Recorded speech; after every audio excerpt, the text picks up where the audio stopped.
Baganagaan dhufte. Baganagaan. Qophiin bareedaa. Baay'ee bareedaadha. Daqiiqaa 8 qabdaa yaada kalaqaa kennuuf iddoo dhiyeessi. Ole galatoomaadha. Akkam jirtu hordoftoota keenyaa fi abbootii seeraa. Ani maqaan koo Andu'aalem Asaffaan jedhama. Bulchiinsa magaalaa Sallaarraa hin dhufe kalaqnaan qabadheetoo dhiyaadhe maashinii cuucii yaasuu danda'u yookaan hammachuu danda'u automaatik fuula automaatik incubatoriidha jechuudha. Kalaqa kanaaf ka'umsa kan naaf ta'e akkuma beekamu qonni dugugguruu diidaa ikoonomii biyya keenyaati. Qonni kun mala ammayyaatiin yoo nammayyoofne namoonni wabii nyaata isaanii mirkaneeffachuu hin danda'an jechuudha. Kanaafis ka'umsa kan naaf ta'ee fi rakkoon haalli mijaawaan kalaqa kan akkan hojjedhuuf na kakaase maalidha? Akkuma beekamu rakkoon dhiyeessa cuucii wajjin wal qabatee jiru baay'ee hamaa ta'uu isaatirraa jechuudha. Haala ragaa faa'oon bara 2022 ragaa haala soorannaa baasee irratti hundaa'uudhaan kalaqa kana kalaquu danda'een jira. Biyyoonni guddina irra jiranii fi guddatan kan akka Ameerikaa foon lukkuu kiloogiraama namni tokko jiddu galeessaan kiloogiraama 150 ol yoo fayyadamu biyyi keenya garuu kiloogiraama 7 qofa fayyadama jechuudha. Rakkoon kun maalidhaayyuu rakkina haala mala aadaatiin cuucii oomishuun rakkoo guddaa ta'eetu argamee jira jechuudha. Inni biroo akka naannoo keenyaatti yoo laallu ani kanan dhufe magaalaa Sallaarraa jechuudha. Gatiin lukkuu fi oomisha lukkuu baay'ee qaalaadha. Sababni isaatis maalidha? Tokkoffaa qonnaan bultoonni mala aadaatiin kan lukkuu horsiisan waan ta'eedhaaf jechuudha. Inni biroo immoo fageenya irraa cuuciin Bishooftuudha fi Finfinneedhaa kan dhufan waan ta'eedhaaf gatiin isaanii qaalaadha jechuudha. Kanas kan fide maalidha? Qaala'insa gatii maashina biyya alaatii galuudha jechuudha. Sababa kanaan namoonni maashinii kana bitachuu dadhabanii jiru jechuudha. Kanaaf rakkoon dhiyeessa cuucii kun jiraachuu isaatirraa kan ka'e himaaxaawwan adda addaa fi qonnaan bultoonni akkasumas dargaggoonni oomisha lukkuu irratti bobba'anii argaman rakkoo kanaaf sirriitti gaaga'amanii jiru jechuudha.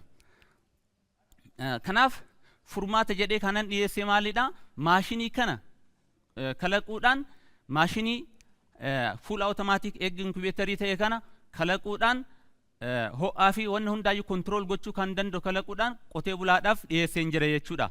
Namoota fayyadamaniif dhiyeesseen jira. Haalli oomisha kan kootii wanti adda isa godhu maashiniiwwan armaan dura biyya alaatii galanii jiranii biyya keessatti illee kan kalaqamanii hojjetamanii jiru. Maashinii koo wanti adda isa taasisu maalidha? Haalli kontirool siistamii isaa yeroo baay'ee maashinoonni biyya alaatii galanii fi biyya keessatti kalaqamanii jiran seensariin isaanii yeroo gabaabaa keessatti kan gubatudha jechuudha. Kiyyamoo double sensor kan qabu fi control system kan qabu akka carraa ta'e anis barataa ogeessa elektirooniksii waan ta'eef sistema komponentiiwwan elektirooniksii walitti qindeessuudhaan soona kanatti dabaluudhaan akka inni durable ta'u kan turuu danda'utti kalaqeen jira jechuudha. Rakkoowwan gara biosecurity wajjin wal qabateen namoonni cuucii oomishanii fi maashinoonni kanaan dura jiran rakkoo akkamii qabu? Rakkoo biosecurity qabu jechuudha. Maaliif bishaan haala jiidhinaa kennu suni harka namaatiin kan itti namuudha jechuudha. Kanaaf inni kun immoo rakkoo biosecurity fi baay'ina cuuciiwwan oomishaman irratti rakkoo guddaa uumee jira jechuudha. Inni biroo gatii madaalawaadhaan kan dhiyaatee fi sistemni haala bishaan itti kennu kun control system elektirooniksii kan hoogganamuu fi humna ibsaa qusachuu kan danda'u hojii tokko oomisha kana keessatti hojii tokkoof hojii lama kan hojjetan maashinoonni baay'een jiraachuu isaaniiti jechuudha. Gatii madaalaadhaan fi kan dhiyaatee fi fedhii gabaa irratti hundaa'ee kan dhiyaate ta'uu isaati jechuudha. Jalqabarra haala kanaan kan hojjetamedha.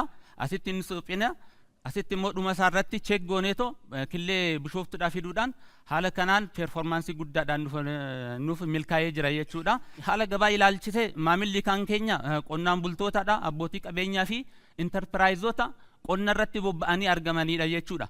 Dorgomtoonni keenya was project kan jedhaman, future project kan jedhaman fi biyyoota keessatti kan oomishuu danda'an hin jiru jechuudha. Modeelli daldala keenyaa kallattiidhaan kan fayyadamtootaaf yookaan immoo maamiltootaaf kan qopheessinu kan dhiyeessinuu fi inni biroo immoo dabalataan daldaltootaaf workshooppii keenyatti dhufanitoo kan fudhatanidha jechuudha. Madda galii keenya ilaalchise gurgurtaa maashinaarraa isa jalqabaate jechuudha. Suphaa maashinaa fi meeshaa jijjiirraa irraa hin arganna, gurgurtaa cuuciirraa bu'aa kana kan argannu ta'a jechuudha. haala investimentii keenya laalee hojii kana hojjechuudhaaf maallaqa ka'umsaa hojii kanaaf nu barbaachisu birrii miiliyoona 4,770 yoo ta'u tilmaamni baasii maashinii tokko qarshii 2,215 fi 450 jechuudha. Tilmaamni gatii gurgurtaa maashinii tokko 2,269 fi 312 yoo ta'u tilmaamni galii baasii kan waggaa 3 keenya immoo kan waggaa tokko ilaallu waggaa tokko keessatti maashinii 36 kan oomishnuudha jechuudha kan gara gabaatti baasnu. Galiin gurgurtaa keenya birrii miiliyoona 9,695 yoo ta'u baasiin keenya birrii miiliyoona 700 fi miliyoona 7,756 fi 200 jechuudha. Bu'aa waliigalaa keenya kan waggaa tokko birrii miiliyoona 1 fi 939 fi birrii 50 kan ta'udha jechuudha. Haala milkaa'ina keenya ilaalchise kanaan dura maashinii kan erga kalaqneen boodatti humna performaansii cuucii yaasuu isaa olaanaa ta'uu isaa ilaalanitoo miidiyaan OBN haala kanaan dhufanitoo gabaasa kana nuuf gabaasanii jiru jechuudha. Bulchiinsi magaalaa Asallaa oomishni kun inisheetifii haarawaa inisheetifii jajjabeessaadha jechuudhaan dhufan jila isaanii wajjin dhufuudhaan laaluudhaan badhaasa nuuf kennanii jechuudha.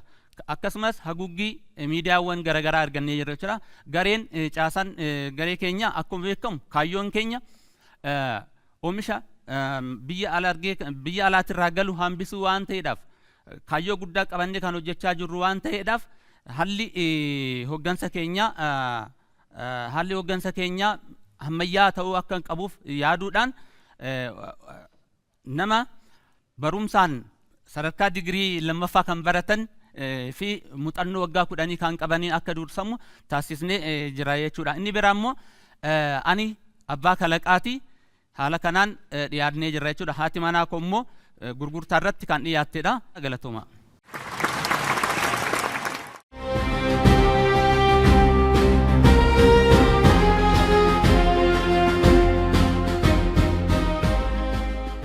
Yaada kalaqaa kee yeroo sii kenname keessatti nu dhiyeessiteerta baay'ee gaariidha.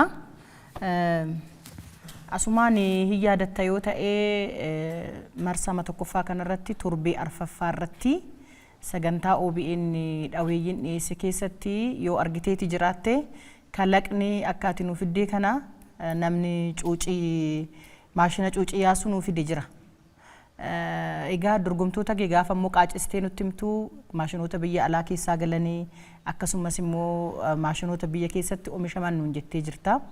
Isa keessaa sona addaanii ati nan dabala jette tokko gatii madaalawaadhaan dhiyeessaa jette. Keessattuu namoota akka amma dura siin jedhee kana wajjiniini yoo ilaaltu maal fayyadamtee mala maalii fayyadamteeti gatii madaalawaadhaaniini dhiyeessitaa an jedhu kanaafi isuma immoo gurgurtaan kee gara naannoo 269 wayiiti. Gatiin kunuyyuu immoo madaalawaadhaan qotee bulaadhaan hojjettee ilaaltu maal sitti fakkaata? Olee galatoomaadha. Gatii madaalawaadhaan dhiyeessa yoo nan jedhu inni duraayyuu maalidha? Meeshoonni ani hojii kanaaf fayyadamee fakkeenyaaf bakkee haala jidhina keessa isaatitti sirreessuu danda'u san wanta haala ho'aa sirna ho'aa to'achuu danda'u masan kallattumaan maalan godhe humidifayerii kan jennu yookaan immoo jidhina kan fiduu danda'u saniif akka fayyadamu taasise jechuudha. Valviiwwan inni fayyadameen maal godha? Haala ho'aa hurkasanii hin baasa valviiwwan sanniin jechuudha. Gara biraatiin immoo maal godha? Amma jidhina san fayyadamuudhaaf qofaayyuu maal godha? Waatti baay'ee akka fayyadamnu nu taasisa jechuudha. Isa qofaaf jechuudha divaayizii of danda'edha. Sallamaan walitti intigireet gochuudhaan haalli ho'iinsa isaa madaalawaa akka ta'e nan taasise jechuudha. Namoonni biraa kana gochuu hin danda'anii? Ani kuni paatent raayit illee kanan itti fudhachuudhaaf yaada kalaqaa ani qabadhee dhiyaadhee jiru tokko isa kanaadha jechuudha. Inni biroo immoo kontirool siistamii fuuldurarra jiruyyuu siistama kana wajjin intigireet kan ta'e haala salphaadhaan hoogganamuu kan danda'u taasisee tana jedhee jechuudha. Gatii isaa ilaalchisee haalli gatii isaa fedhii gabaarratti hundaa'ee kan qophaa'udha jechuudha. Fakkeenyaaf illee 100 irraa kaasee aga 20 kan ga'u hojjechuu ni dandeenya workshooppii keenya keessatti jechuudha. Kanaaf maalidha fedhii namaarratti hundaa'uunet gatiin amma dubbannee kun garuu killee 1,500 oomishuu kan danda'udha jechuudha. Andu'aalem maal goona seete amma gatiin maashinii tokko yoo tilmaamamee kaa'amu fedhii gabaa qofarratti hundaa'uunis sirriidha jennee yaannai. maaliif baasii keenya koo yoo buufanne yoo deeffanne qotee bultoota keenyas immoo fayyadamtoota keenyas laallee gatuma akkuma atuu sonan dabaleette sana gatii madaalawaa goona malee fedhiin hin jira hanqinni hin jira namni hin barbaada jenneetuma gatii guddisnee moo akkuma barbaadamu sanii noo goone malli kunis sirriidha itti yaadda. Amma gatiin maashina biyya alaatii galu illee 1,500 kaayyaasuu danda'u haga 600 kan biyya keessatti oomishaman haga qarshii 300 ti. Kanaaf gatii madaalawaadha waan ta'eedhaaf anan akkanatti gadi buuseetu dubbadhe. Yaa ta'u. Baay'ee gaariidha Andu'aalem. Yaada lamaan tokko keessumaa warri fayyadaman warra lukkoorsisanis kallattii adda addaan investorotas ta'uu hin danda'u. Dabalataan qotee bulaa jetteetta. Dhuguma qotee bulaan inkubeeshinii kana dhabee rakkachaa jira moo maashina addaa kan qonnaa irratti fayyadu akkamiin qotee bulaan itti fayyadamuu danda'a jettee yaadda? Lammata maashiniin keessan maashinii alaarraa mobiliitiinsaa yookiin sochiinsaa easily akka salphaatti iddoo barbaade deemuudhaaf meeshaa isin irraa hojjettan baay'ee salphaa ta'uu danda'a moo kanuma warra kaanii alaarraas kan galan sana faana ulfaatinni isaa cimaa kan ta'e sochoosuuf illee ulfaataa kan ta'e akkaataa kamiin ilaaltame? Qonnaan bultoota biratti haalli nuti itti dhiyeessuu barbaanne maashinii diisiidhaan yookaan immoo chaarjiidhaan hojjechuu danda'u. Soolaariidhaan hojjechuu danda'udha kan nuti. Kan hin jenneeni qotee bulaanii dhuguma rakkina kanaa qaba jettanii yaaddu. Qotee bulaan naannoo keenya akka kennaa. Maamila keessanitti akkamittiin konsiiderii goota yookiin immoo akkamitti ilaaltan qotee bulaan maamila keenya ta'a jettanii akkamitti yaaddaniidha. Andu'aalem akka goonu tasgabbaayitii gaafii jedhame dhaggeeffadhuuti wanti sinaasisu hin jiru waan ta'eef hubadhuuti deebisi. Gidduun seena. Ati gurgurachuu kan dhufte supply chainii lukkuu keessa kan jiru tan gurgurachuu dhufte maashinii kana gurgurachuu dhufte rakkoo miti jechuudha. Fakkeenyaaf amma stakeholder mappingii keessatti rakkoon jira akkuma inni jedhee qotee bulaa maamila kee ta'uu hin danda'u. Commercial farmersiitu ta'a yoo ta'es jechuudha. Warreen humna qabanii qarshii qabanii maree individuals farmers cannot be your customer. Sararratti waliin gala. Ati sana gurguruun dhufne waan amanuu fi more productiin kee hanan ilaalaa ture prosesii attatitti oomishte backgroundii kee fakkeenyaaf kan torbee arfafaamuu sadaffaa irratti dhiyaate tokko wajjin gaafa wal bira qabu more complete kan ta'e commercialiitti guddachuu kan danda'u scalable kan ta'edha. Selling pointii kan innovative haalatti ta'ati humidity fi ho'a uumuu dandeessu. More isarratti too more ibsite kan biraa immoo production capacity isaa production cost isaa fakkeenyaaf amma generaaliin dhagayama. Gaafa ibsituun dhagayamee waan barbaadaa ture kan nuuf dhiyeessuu dhufte kun killee meeqa fudhata? Killee fudhata keessaa immoo success rating isaa parsantii meeqa? Lukkuu fakkeenyaaf killee 1,000 gashite killee 1,000 keessaati killee meeqatu milkaa'a gara cuucitti jijjiiramuu danda'a kan jedhu isaan kana nu ibsi. Production cost kee ilaaleera 216 selling price kee ilaaleera 260 which is not bad. Market isa nan beeka.